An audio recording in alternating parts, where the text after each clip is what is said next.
बिस्मिल्लाहिर्रहमानिर्रहीम। सब देखने सुनने वालों को अस्सलाम वालेकुम।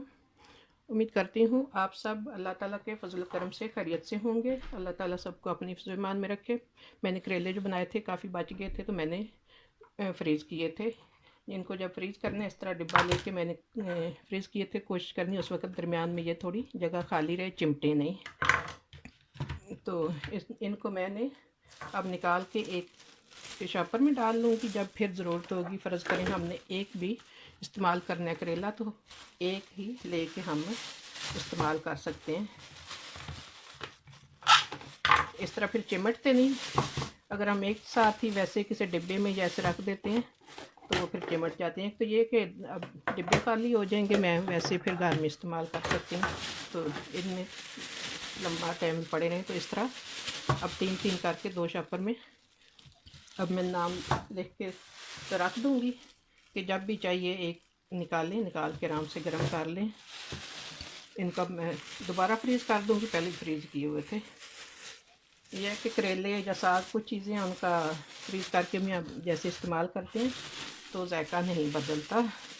तो इसलिए वैसे बनाना इनका काफ़ी लंबा टाइम काम होता है। तो इस तरह आराम से बंदा निकाले, एक इस्तेमाल करना है, 2-3 जिस तरह फिर ये अब चिमटेंगे नहीं। अब देख सकते हैं अलग अलग।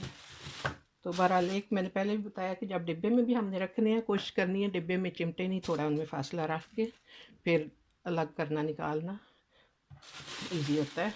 तो बहरहाल अब दोबारा इनको मैं ऐसे फ्रीज़ कर लूँगी। अगर मेरा ये करेले फ्रीज़ करने का आपको तरीका पसंद आए तो प्लीज़ मेरे इस वीडियो को लाइक कीजिएगा, शेयर और सब्सक्राइब फिर मैं रिक्वेस्ट करूँगी जिन्होंने नहीं किया हुआ सब्सक्राइब कर लें मेरे चैनल को।